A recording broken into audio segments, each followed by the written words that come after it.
Welcome to the Exuvium Records Podcast, episode less than 10. Today, we're joined by the now Instagram famous, and TikTok famous, Mox Jade. Really glad to be here, you guys, on my first time on the Exuvium podcast. I'm really excited. Yeah. Welcome. We don't know you or anything, but we're really excited to talk about I'm Mox. melodic bass music. But yeah, Mox here, Colin, esteemed gentleman, Colin, runs Mox Jade or Jade City and Mox Jade. He is the artist known as Mox Jade. So yeah, man, there's so many things we could talk about. But first, I want to talk about the label Jade City. Yeah. Like, you have shifted to doing singles. That's right. Tell the people what's going on. What's going through your head? Why did you start doing, the compilations and eventually change to singles? I'm really curious to hear like that story. What prompted you to do all that? So if people are familiar, you may or may not have heard of Mage Fest. Mage Fest is an online festival that we host once a year, and that came first. So before Jade City, there was Mage Fest, and I got the idea from like pandemic era. So I got invited to do like an online festival, and it was pretty kind of like basic and casual. But man, it was a lot of fun, and like all the artists were in the chat. And I was like, man, I really think there's something here. And so we launched our own. Just asked some of our friends, kind of in the melodic bass community, to play. So pre-recorded sets, like everybody recorded it beforehand. I edited it all together, and then we play it out anyway on YouTube. And all the artists are in the chat because it's pre-recorded, and the whole community comes together. And so that was a big moment for us, launching that festival. Sorry, I'm like trying to think which year it was. In my head, it's 2022. But maybe I might be right. I might be wrong about that. I think that's right. Something like that. Yeah. And you guys both played the first one? I think so. I can't remember if I played the first or the second one. Or the second one. Okay, yeah. So, either way. So what I found as we were, starting Mage Fest is that artists were playing out unreleased songs in their sets, and people were getting excited, about these songs dropping. We'd share out like, oh, Mage Fest ID. Is coming out, after a few months after Mage Fest. It's finally here. You've been waiting for it. And that gave me the idea of like, man, why don't we just put out Mage Fest IDs as a label?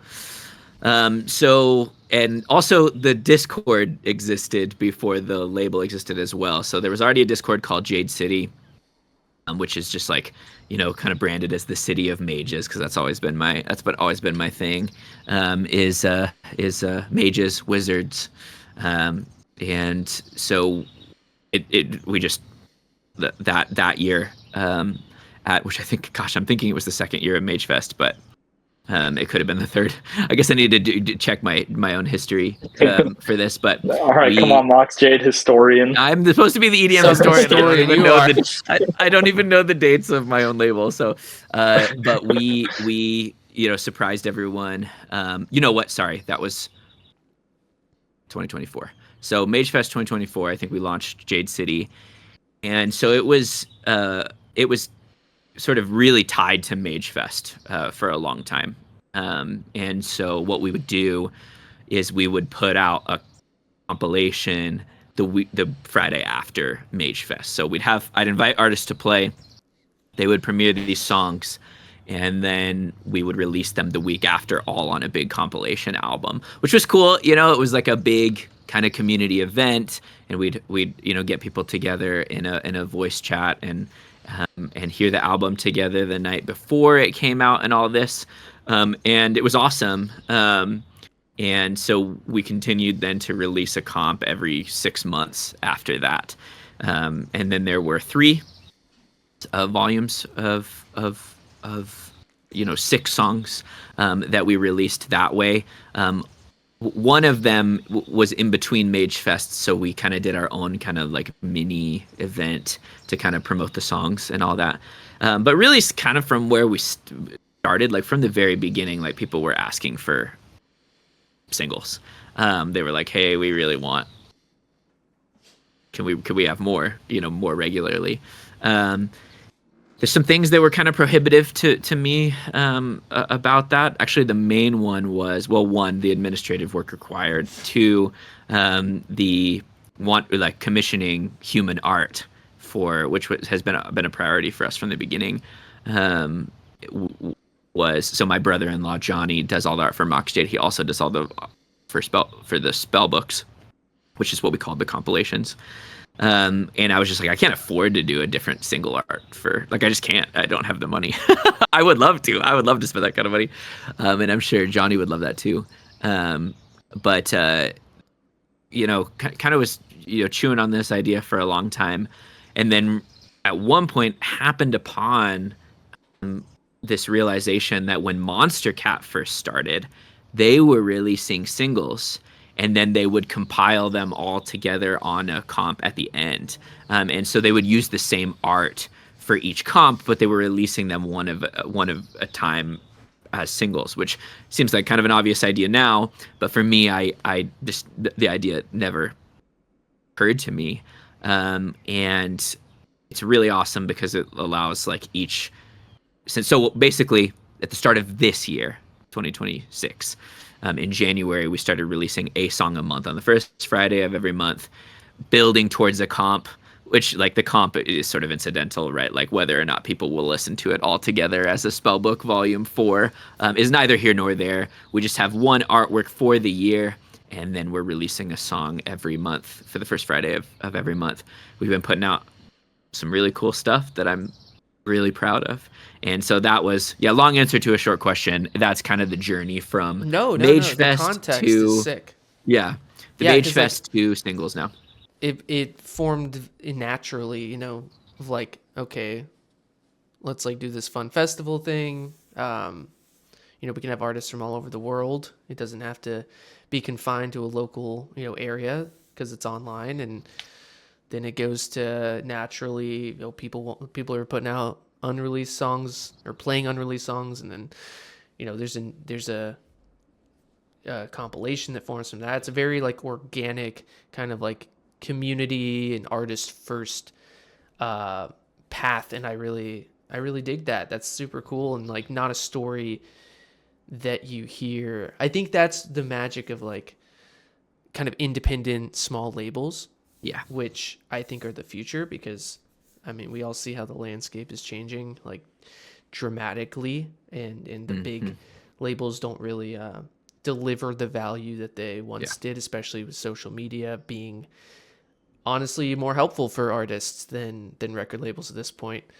We'll get into social media in a second, but I did want to touch on the art thing of it really made me think about, we used to do Eric and I have both done AI generated art in the past, and we regret that, and we have course corrected dramatically, and are happy to admit that we made the wrong decision there.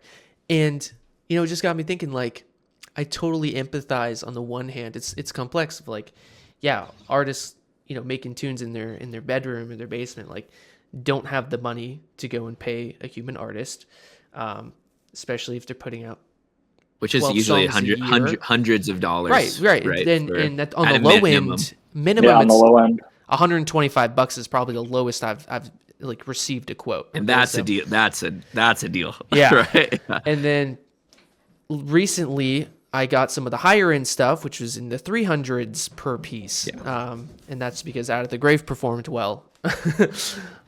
So, you do the math, let's say 150 on the low end per song, what that's $1,500. I can't do math, but it's like, you know, over $1,000 a year if you're putting out a song a month.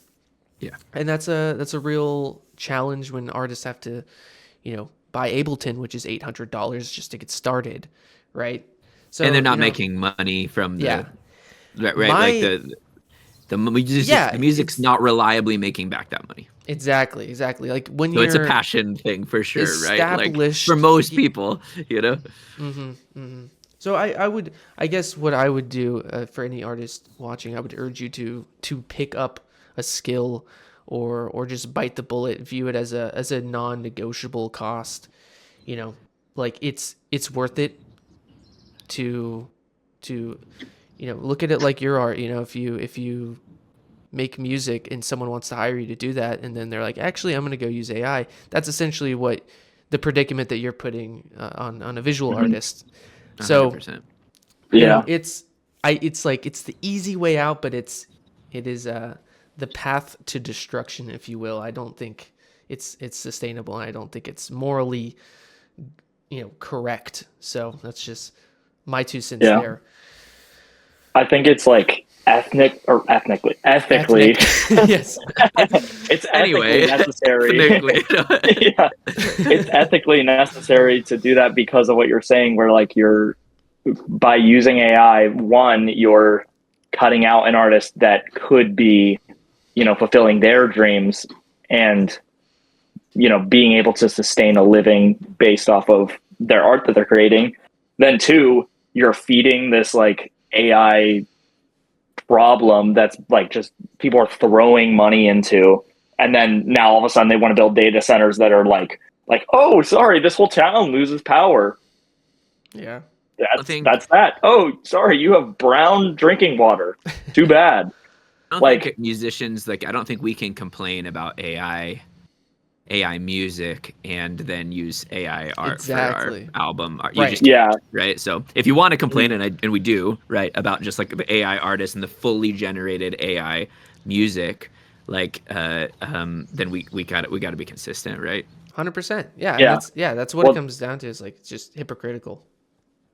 Yeah, that's what's interesting too, because I think like me and Brad kind of separately came to the same conclusion. Like these were things we thought about, but it was just kind of like at least from my perspective, I was thinking like, oh, this is like a necessary evil so I can be able to release the music so that someday I can pay an artist. Yeah. That's how I was thinking. But slowly over time, it was just like literally looking at it made me start to feel sick. Like it just is sickening. There's something like spiritually wrong. At least that's how I would describe it. There's something spiritually wrong and empty about it. So a lot of what shaped my thinking about this, I'll just say this: I am actually not like a super purist when it comes to AI. Like I think there's a place for AI in our Check them out. world. Ending the interview. You know, like it's Thanks, a part Mox of our Jade. world. Have a good one.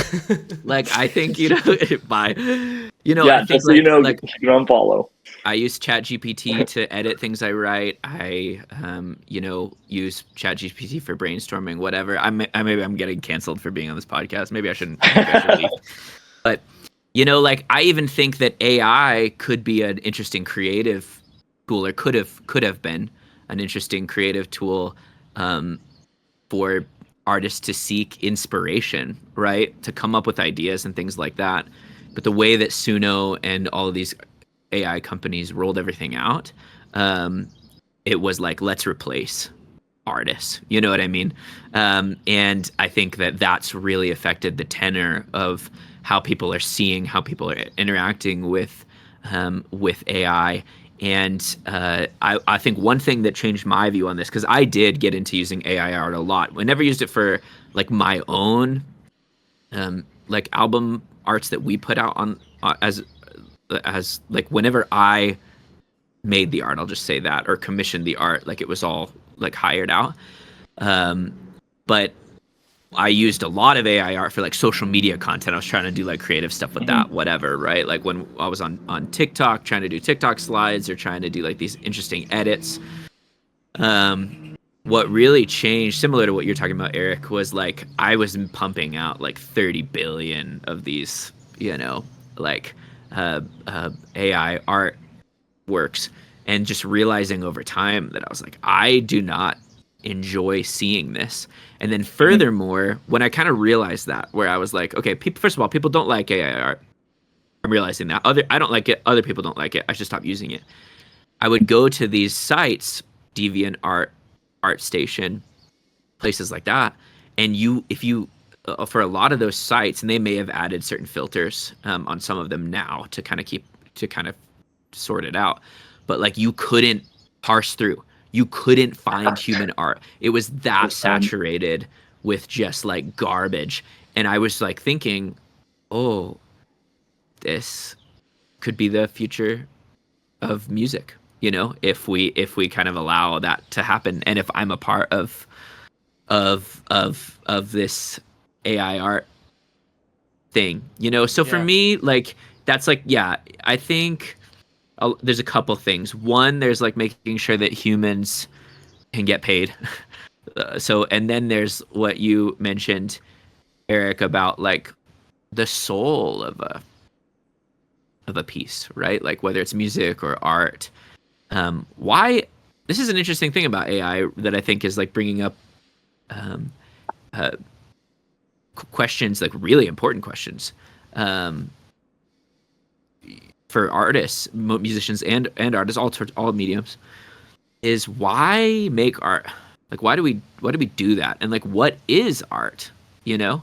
And my hope and dream, and I think this is what's happening, is that it's going to change the kind of art that humans make. That people will need to want to say something with their art, that they will need to be moved to create art that's unique, that like couldn't just be regurgitated by AI.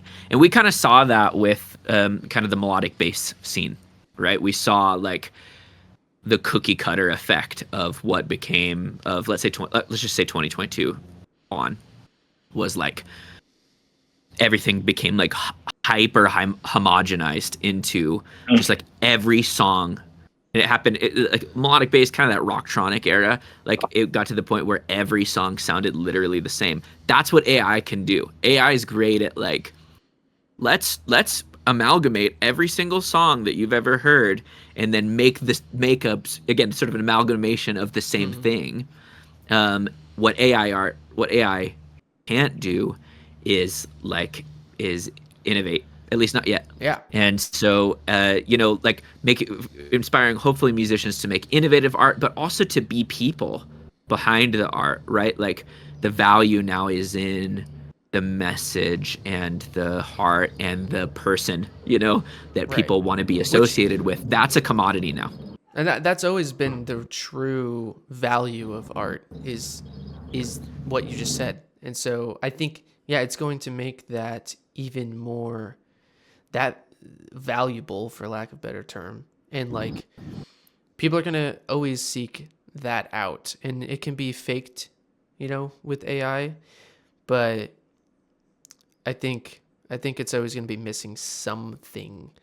And yeah, like you said, it's just an amalgamation of other things that exist. So I think by definition, it can't really innovate, even if you like told it to, say AI gets really good, you tell it to make a melodic bass record with like a metalcore top line and I don't know, like 3 rhythm drops back to back at the end. Like I think it will get to the point where it can do that, but it won't be artistic, and it won't have that intentionality or like soul. It's like our human bodies carry a soul. I think we can all agree with that. And it's like, in the same way, a song has a soul, and when it's generated or altered based off of a large catalog of plagiarized work, that soul, it does not exist anymore, right? I think one encouraging thing maybe is that because this is kind of my challenge. I have some thoughts about like people are always predicting this dystopia, right? Like this is exactly how it's going to play out. and we're all doomed or whatever. But I think there's some good signs here. One of them is that, for instance, ChatGPT, and I'm sure you guys can sense this now, and some people may not have picked up on it yet because I think we're just now getting there as a culture. But when something was written by ChatGPT, you 100% know. Like you can tell. Yeah. It has its own, again, amalgamated style. Yeah. That is now something that people are allergic to. So like you can't really do it anymore. Like if you're you're doing social media, whatever, you get all your copy from ChatGPT, people will be able to tell, and they'll be allergic to it, and because it feels like it has its own voice. Suno does too. That's 100% the case, and I think people right now are overestimating Suno's ability to make something that sounds like it's unique. Those just like Midjourney, we all use Midjourney, right? Like Midjourney has a style, and it might have a few different styles depending on what you feed it, but it 100% has a style. And when you're seeing Midjourney art, that I think that's what you get sick of. It's the you realize the uncanny of it. It's like it's almost right, but it's not. And if you start looking into the details more, you're like, oh, that's not a broad brushstroke to leave a little to the imagination like an artist would do. That's like AI slop. Yes. Yeah, you can tell. And maybe that'll change in the future, but it hasn't.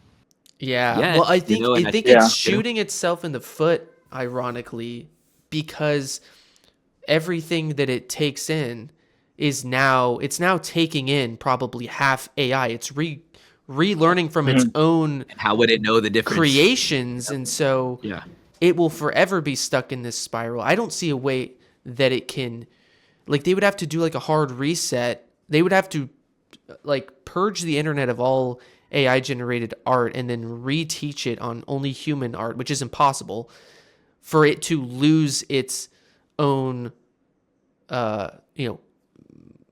style that it's created, because now it's just self-feeding its own style into itself. Maybe that can happen, but in my mind right now, I'm like, well, we'll see.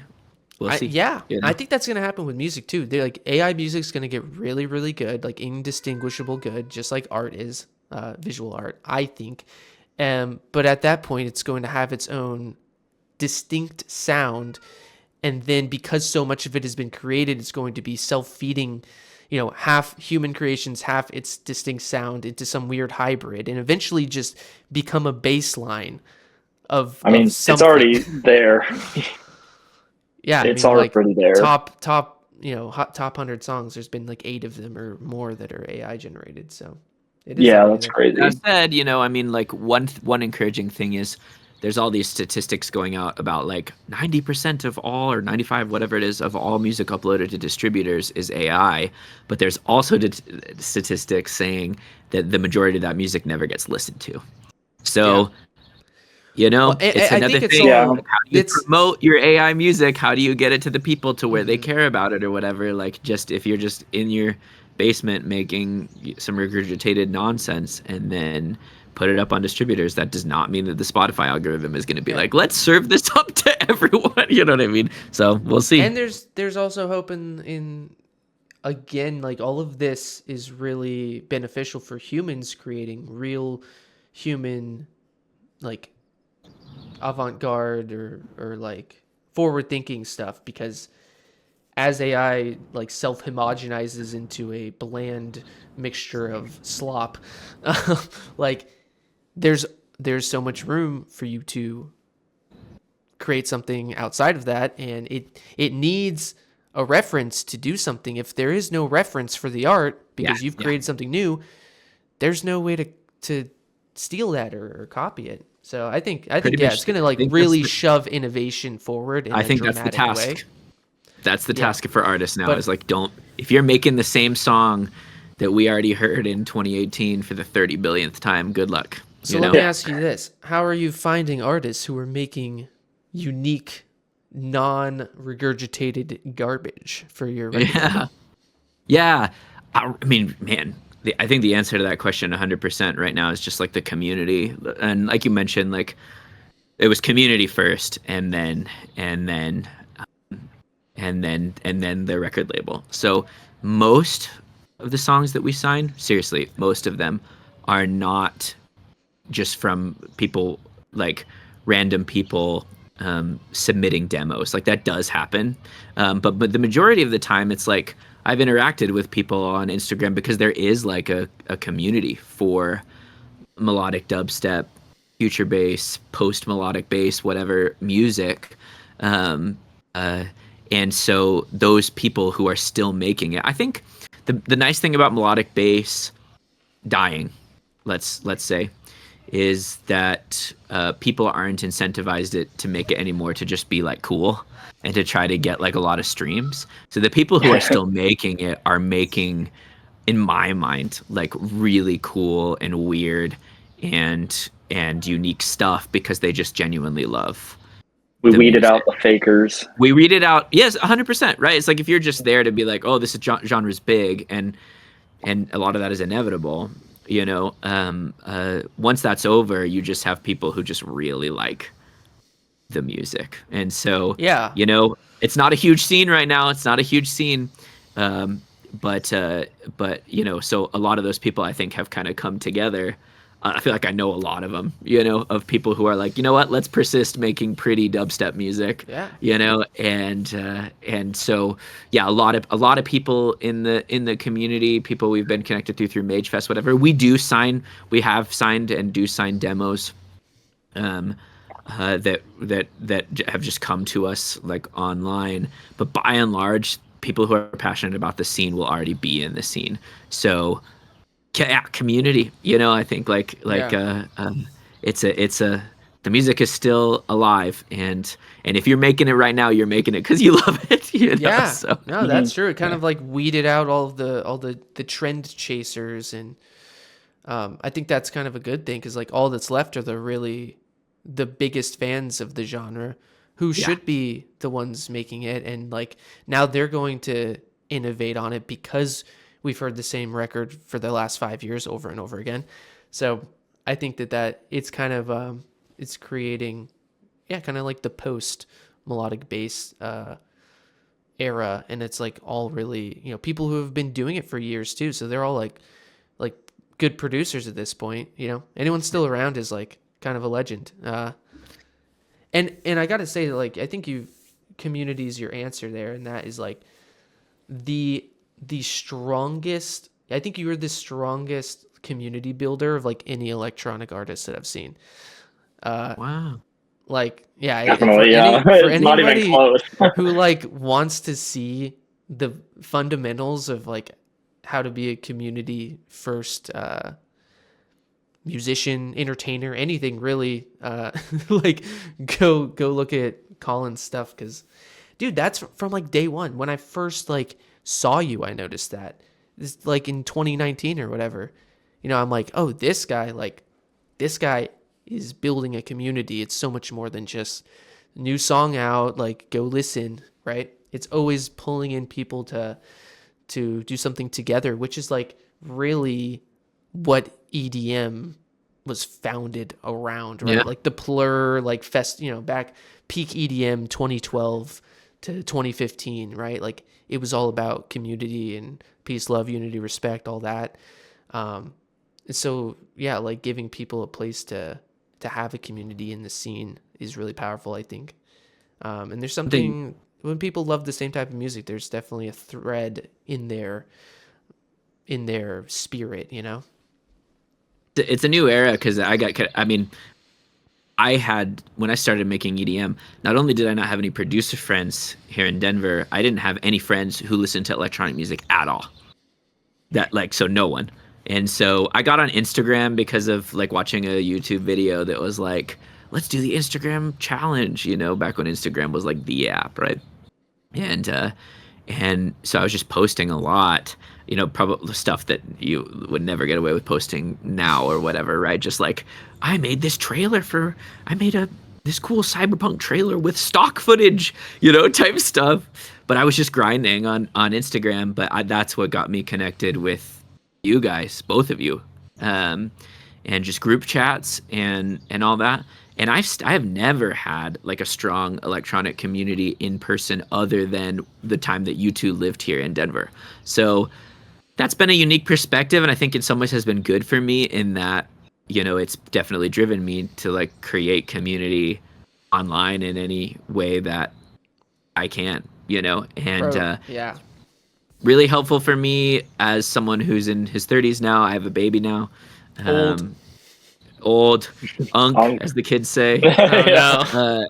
And so I'm not down to like go to shows that go till 2-3 a.m. anymore. Like I just can't. Me neither, it's not man. real. So to I'm be able to I'm do still down. I'm still down. good. I'm Five glad. more All right. years. 5 more years in Eric, Eric. Yeah, I'm I'm turning I'm 28, so I'm so cool. I got I'm so cool. When you turn 30, you're not allowed in. I tried to go to a show the other day. Sorry, They turned me away. You can't be here. You can't be here. Yeah, I being able to do Mage Fest online, to be able to be in the chat and like hang out with people or whatever, like do all these things, you know, that for me has been like my electronic community. Now I have friends, IRL friends who were my friends before, who have sort of converted to electronic music, Love which to see I'm it. very proud of. but other than that, yeah, all the community is online. So that's also what makes this fun. If I, one day, I'm not able to make music anywhere for whatever reason or something. If I, lose my hearing, I don't know, whatever. Like I want to look back on Mox Jade, even if I wasn't able to ever do it like full time. Like I want to look back on it and be like, that was so fun, Yeah. And like we made cool stuff and we all enjoyed music together. And it was, and I have like these precious memories and also this like hopefully catalog of art that I'm like proud of, that kind of documented my experience, sort of self-therapy through life or whatever, so like that's what I want to look back on, one day, wherever this goes. And of course I would love to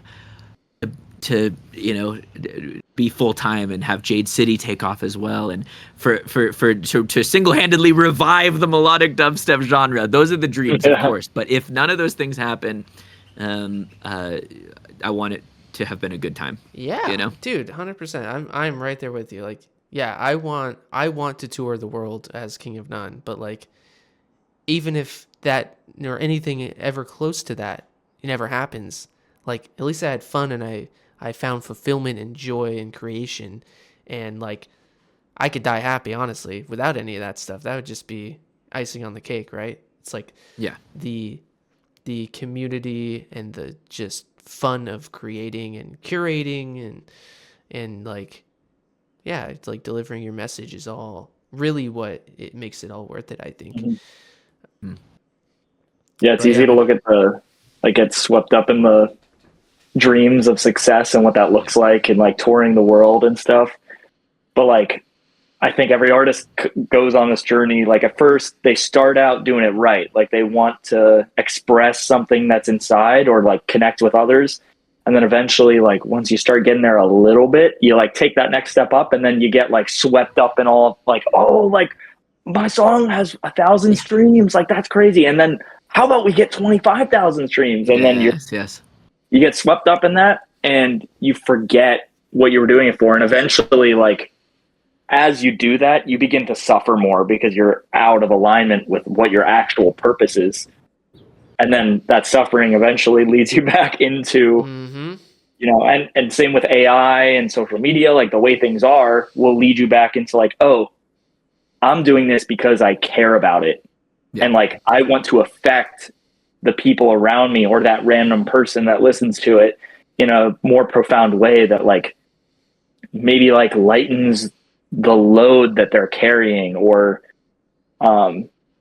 just makes them see the world differently, or like maybe even just a little bit of escapism if you're like making joyful music, like escapism in the way of like escaping this stupid world we've built, like the infrastructure of society, and like getting back to that place of like what it actually means to be a human. Yeah, you when we started off on Instagram, this was like when I first interacted with you, Eric, 2020. It was 2020. Yeah, like I think late 2020.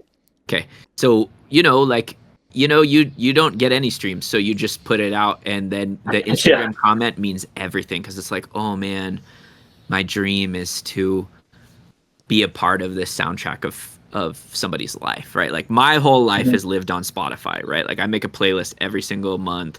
I'm constantly curating music for myself and my wife from Release Radar, and like I just want to be a part of that for someone else. That's my dream, right? But man, when you, like you said, Eric, kind of when you get a taste of blood, right? You get a taste of success. Yeah. You become this monster, right? And then it's like the shark from Finding Nemo. Yeah, yes, and it's like, oh man, oh, we didn't even, this tune didn't even get 1,000 streams in the first week. Like it was a failure. I definitely and these struggle with those things you too. know, like, yeah, it's just like the numbers, right? Like it becomes so discouraging, and even worse if you're focused on how do you make money, because the money is especially like ephemeral and everything's so random. And that's where I'm at with my music as well too right now. It's just like, all right, I want to make stuff that's like really cool, and then, you know, we'll see what happens, because I just think it's so easy to be kind of swept up in it. One of the best things I ever did as Mox Jade was saying, like, my goal is not at the moment to make money off of this. I'm just gonna like reinvest everything that I make back from streaming or Patreon or whatever into the project and into the label, and just dump it back in, and then hopefully it'll be self-funding. And after that, like, it took so much anxiety off of my shoulders, because I was like, Dude, I gotta get, you know, I gotta become a part-time musician, a part-time artist, I mean, before my baby comes or whatever. And that definitely didn't happen, you know. And then it was like, okay, like, how am I gonna do this? And you have so much weight and pressure, and it kills the joy of making the art. And that's why what you just said describes why King of None exists, is because, like, that's the point I got to with Digital Skies of, like, this is completely void of all enjoyment. And it's like the shift was like, okay, like, I got to go back to creating purely for fun and completely disregard the number of streams the song gets, and therefore, you know, pretty much any amount of income that could come from it, and just forget all the things that don't matter, start fresh, clean slate. And the only requirement is that I am being honest in my art and, like, having fun doing it. And the moment that I committed to that and, like, let go of all the other BS that doesn't matter at all, is the moment I started, like, having fun again. And, like, King of None, you know, every track I've put out has been from that sentiment, and it has been the joy of my life to do that. And I think that there's, you know, getting back in touch with that, like you both have said, is, like, so key for every artist, because you're going to lose the plot at some point. But if you come back and you find the path again, that's when I think the magic really, really happens. There's something really cursed about the way that our society says, every hobby that you do, you either need to be the best in the world or you need to monetize it, right? Like, and it's like, there's no such thing as a hobby. Yeah. And I'm saying this as somebody who is, like, definitely has that workaholic issue, where it's like I don't need any hobbies. Like, I'm everything I do, I gotta, you know, I'm gonna turn it into a career one day, whatever. And it really doesn't. It really robs the joy of it. When I just decided, like, you know what, that was something I did not foresee. Dude, I'm the same as you. What were you gonna say about that, Eric? I was just saying that that, like, I did not foresee how it robs the joy of it. Like, because it's not something that you really, like, because you don't know the reality of what you're stepping into. Like, and when I say that, I don't mean what the typical person says when you're just starting out and they're like, oh, that's not possible. Because, like, you actually know really early on what they're saying isn't true, and that it is possible in the ways that you're, you know, like, their criticisms of it they don't hold up. But then, like, once you get past those criticisms and you're like, oh, okay, like, I've entered into this new level, and, like, now I'm in the rooms with whoever you looked up to. It's just, there is an element that you cannot escape that is in every single human endeavor, which involves social hierarchy. And, like, that will pretty quickly remove the joy out of what you're doing. Because at first you're like naive and you're like, oh, like if people can just hear what I have to say or like hear my music, or like if we just resonate as people, then like that will be all it takes. And then like we can work together, because you kind of project that that's how you are, at least at that time. And then, you know, but once you get there, you quickly realize like, oh, that like this is business. It is not this, like getting in these rooms is not like artists getting together and talking about art. Sometimes it is. Sometimes, you know, like there are diamonds in the rough when it comes to like, you know, people who are really successful. But it's just a completely different mindset to be able to get that far, especially in today's scene where everything's changing so quickly. Yeah. It's like you start naive, unwillingly, and then later in your artist career, you have to choose to be naive again. Yeah. So that you can 100%. like not get sucked down by the weight of the industry and the games that are played and the just all of the stuff that's not related to art at all, which ends up somehow being like most of it. Yes.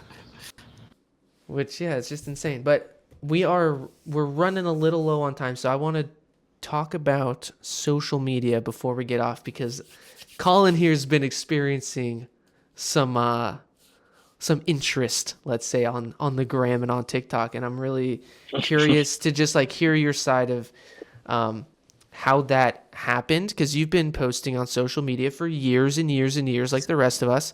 Yeah, So 7 years. now you've got, you know, like over 1 million views, I'm sure, on both Instagram and TikTok just from like the last month, if I had to estimate based on what I've seen. So like, how did we get there? What happened? What was your thought process? All that jazz. Yeah, so I started off in 2019 posting on Instagram, and I've just been grinding ever since. And never in my mind had like a real break. Like was able to build up followings on all of my different kind of socials, sort of modestly, and just kind of kept hitting my head against the wall. Tried a lot of different things, but eventually kind of just felt nihilistic after the Instagram algorithm kind of got pretty rough. I don't know. 2022, 2023, there was like a big moment where Reels became a big thing and you could post whatever and it was like, right? But then after that it was tough. And so a lot of what I'm doing right now in my story right now it is actually kind of determined by what I have bandwidth for and the kind of things that I have bandwidth for with my baby daughter. So first of all, actually for the last year, I've been really focused on Jade City and kind of have left Mox Jade almost entirely alone. Like I haven't released any songs this year, actually, as Mox Jade yet. Was really focused on Jade City stuff because that was easy for me to do. Like it was all administrative work, right? So when I'm holding a sleeping baby, I can send emails, right? I can upload stuff to distributor, I can commission artwork, I can do all those things, but it was really hard to get like dedicated time to sit down and just like make music, right? So now that my bandwidth is opening up some, you know, I kind of, you know, and we've been doing, you know, like the Jade City singles for 6 months. I was like, all right, it's time for me we got some good momentum with that. I'm like, it's time for me to focus on my artist project again. And the thing that, you know, I'm really committed to, like, all right, I want to do stuff that, like, as far as social media, if I have to do it, or videos, whatever, like I want to do stuff that works and that people want to watch, not just like, you know, the same music promotion content that people have seen 50 billion times that everybody hates. Like, I'm not going to do that anymore, you know, or at least I'm not going to do that as my only thing. I mean, there has to be some music promotion, right? But like, yeah. I want to find something that works. Well, kind of the one thing with Mox Jade that had kind of taken off was actually my YouTube video. What is the difference between future bass and melodic dubstep? So I saw Shelby. Yeah, she waved. You know, I made a video, genre deep dive. What is the difference between future bass and melodic dubstep? It was like this 20-minute deep dive, like super nerdy about what are the history of these genres, what's the difference between them, how do you tell the difference, and that still gets views on YouTube. And I was like, okay, well, I need to make more content like that. But then just realizing, again, with a baby, I can't make a 20-minute YouTube video. Like, I just can't. Not and make music and run a label and whatever. It's just too much planning, too much editing, too much work. And so I was like, well, I'll just make short form and like see if it works. And I put out like 2 of them, and they just like exploded. Like, and I've just been kind of riding that ever since. So I'm just making really any kind of, not specifically just melodic dubstep. I'm making like any kind of EDM history or genre stuff for TikTok, YouTube Shorts, whatever. It's Instagram. It's easy, something I can make like quick, and they've been getting my Instagram specifically has been like blowing up from it, which is really fun. The most successful one so far has been, have you ever wondered why it's called dubstep? So it's like videos like that. And I'm having so much fun. So it's definitely something I'm specifically already interested in and very nerdy about anyway. So it just gives me context to like research things that I already care about. I love all electronic music. And so next step will be, can I get all of these followers to be interested in my music? We'll see. I don't know. That'll be kind of the next step. That's the big question. I'm excited I'm excited to see like how that pans out and how you like tackle that and what the results are. Just as like a data nerd, because as much as I don't care about the numbers, I am intrigued in the data and like seeing if a TikTok gets 100,000 plays, how many of those people turn into Spotify monthly listeners and are retained. Like, I'm a geek for that stuff, and at the same time, I'd like detach from it as like, there's being an artist is both. Like, if we didn't care at all, then we wouldn't be posting on social media. Like, but we want more streams. However, we are not driven by the streams. Right. My dream. This is the game I'm playing right now. This is what I'm thinking about. Is like, in my mind, and I'm mostly focused right now on just making the EDM history stuff, just to kind of like grow and make connections with people. And so I'm not trying to worry too much yet about like, how do I convert people to listeners? How do I do that? I'll worry about that later on. In my mind, I feel like if people see me coming through their TikTok or Instagram a lot, and they go like, they have like a sort of parasocial relationship with me, which is like, this guy also likes EDM, and we are connecting over our love of electronic music culture. My hope and dream would be that if they hear my music that I put out when I do my, music promotion. Did I just write the song of the summer? Whatever I decide to do for that, that they will, and I'm going to try to do things that are more fun and creative than that for the record, but, like that they will see me like, oh, that's the deranged wizard guy from the forest. Yeah. Dude, I love that content. I think there's totally a path there. I've seen it. This guy, Don Marshall, makes Lord of the Rings content on TikTok, like big on TikTok. I'm writing this down. This is good research for me. Like it started with like, here's interesting facts you didn't know about Lord of the Rings or the books or the films, like all of it, right? Just Lord of the Rings culture and fandom. And it clearly just started out as like, this guy freaking loves Lord of the Rings, and he's going to talk about it. And then people started listening because, he knows a little more than the next guy. And, it's just like pure passion. And like looking back and seeing like his kind of TikTok career and where it's gone, it's like now he's he can like, I think he put out it was maybe a cookbook or something like that. But, he's got this huge audience, and now he's doing, like, Lord of the Rings themed X, of course, staying in, like, the legal territory that he's allowed. But, now got real products, and I think he like, wrote some sort of book.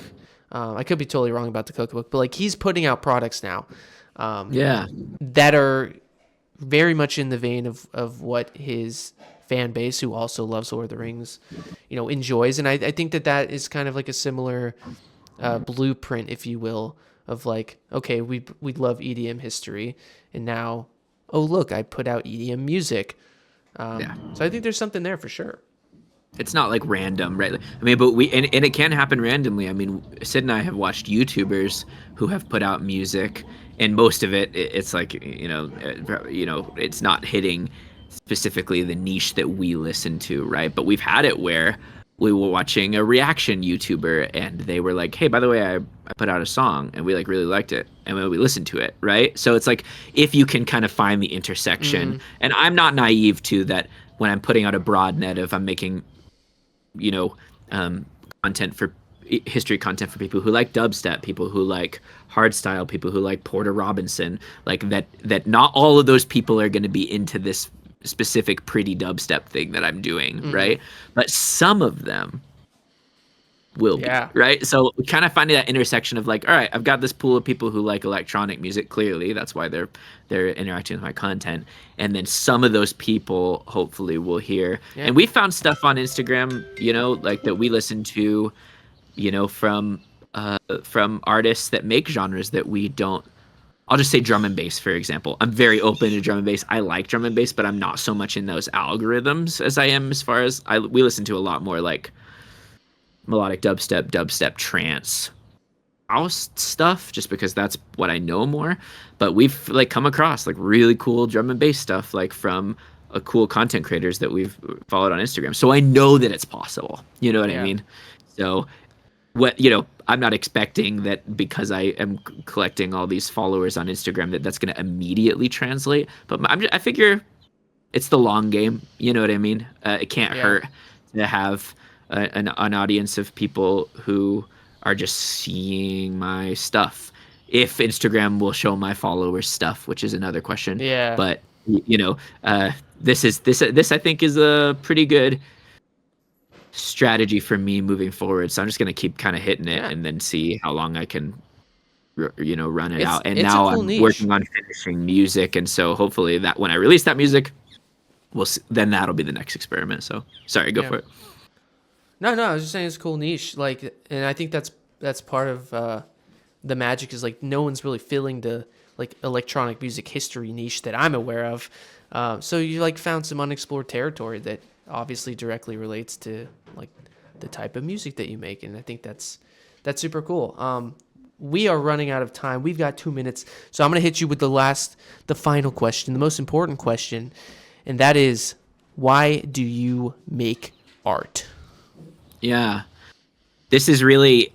First of all, I think it's like it's part of the human purpose, in my mind. So, at an abstract level, I think that part of what it is to be human is to create beautiful things for the sake of other people, and so that's like a spiritual belief that I have. But beyond that, for myself personally, like why I make music, and I touched on this before in our conversation, but the answer seriously is that I love listening to Spotify. Like I just love having a new tune come through, and that moment where you go like, what the heck did I just listen to? Like this just touched my spirit. And then you listen to it, right? And then you have these experiences in your life. You go on vacation or you go on this hike or whatever, and then you associate those songs with that experience. And it becomes like the soundtrack of your life. And so my dream is Mox Jade, and kind of the thing that is consistent through all the different sort of things that I try as far as content or with the music I make or whatever. Like what I really care about is that I want to be a part of the soundtrack of other people's lives. So more than anything, like that's my dream is that I want to make music that becomes a part of, like, that brings nostalgia to people, where you listen back to it and you go like, oh, that song. Like I remember where I was when I first heard that song, and it was like a part of my relationship with this other person or whatever it is. So that's my dream, and that's why I'm going to keep making music until I literally can't anymore. That is beautiful, man. Thank you so much. I got to run, but I appreciate your time today, dude. Just a pleasure to talk with you. Thank you guys for asking me to be a part of this. Would love to do this again and talk more Sure. art for sure. So Take care, bro. Have a good day at work, Brad. Thank you. See you, Eric.